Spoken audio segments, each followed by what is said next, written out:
the Lute Player. Once upon a time, there was a king and queen who lived happily and comfortably together. They were very fond of each other and had nothing to worry them. But at last, the king grew restless.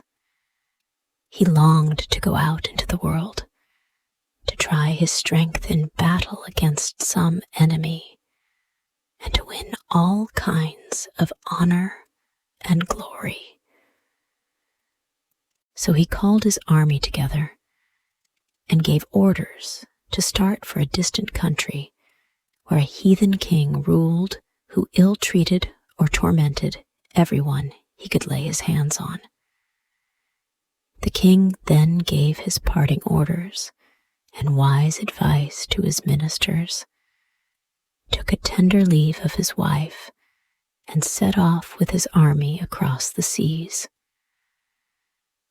I cannot say whether the voyage was short or long, but at last he reached the country of the heathen king and marched on, defeating all who came in his way.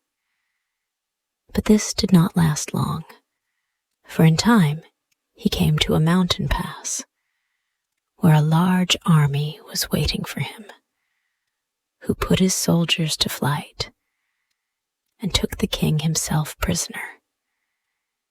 He was carried off to the prison where the heathen king kept his captives, and now our poor friend had a very bad time indeed. All night long the prisoners were chained up, and in the morning they were yoked together like oxen and had to plow the land till it grew dark. This state of things went on for 3 years before the king found any means of sending news of himself to his dear queen. But at last he contrived to send this letter: "Sell all our castles and palaces, and put all our treasures in pawn, and come and deliver me out of this horrible prison." The queen received the letter, read it, and wept bitterly as she said to herself, "How can I deliver my dearest husband? If I go myself and the heathen king sees me, he will just take me to be one of his wives. If I were to send one of the ministers, but I hardly know if I can depend on them." She thought and thought, and at last an idea came into her head. She cut off all her beautiful long brown hair and dressed herself in boy's clothes. Then she took her lute, and, without saying anything to anyone, she went forth into the wide world. She traveled through many lands and saw many cities, and went through many hardships before she got to the town where the heathen king lived.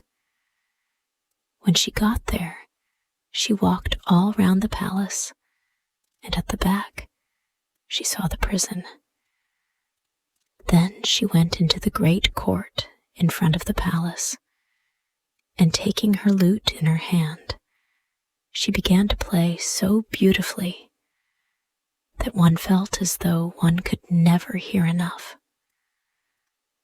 After she had played for some time, she began to sing, and her voice was sweeter than the lark's.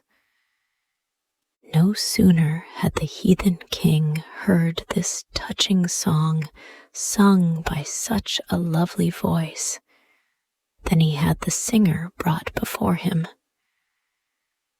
"Welcome, O lute player," said he. "Where do you come from?" "My country, sire, is far away across many seas. For years I have been wandering about the world and gaining my living by my music. Stay here then a few days, And when you wish to leave, I will give you what you ask for in your song, your heart's desire." So the lute player stayed on in the palace and sang and played almost all day long to the king, who could never tire of listening and almost forgot to eat or drink or to torment people. He cared for nothing but the music and nodded his head as he declared, "That's something like playing and singing. It makes me feel as if some gentle hand had lifted every care and sorrow from me." After 3 days, the lute player came to take leave of the king. "Well," said the king, "what do you desire as your reward?" "Sire, give me one of your prisoners. You have so many in your prison, and I should be glad of a companion on my journeys. When I hear his happy voice as I travel along, I shall think of you and thank you." "Come along then," said the king. "Choose whom you will." And he took the lute player through the prison himself. The queen walked about amongst the prisoners, and at length she picked out her husband and took him with her on her journey. They were long on their way, but he never found out who she was, and she led him nearer and nearer to his own country. When they reached the frontier, the prisoner said, "Let me go now, kind lad. I am no common prisoner, but the king of this country. Let me go free and ask what you will as your reward." "Do not speak of reward," answered the lute player.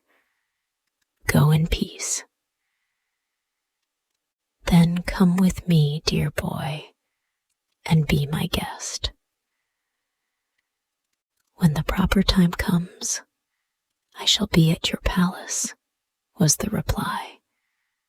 And so they parted. The queen took a short way home, got there before the king, and changed her dress.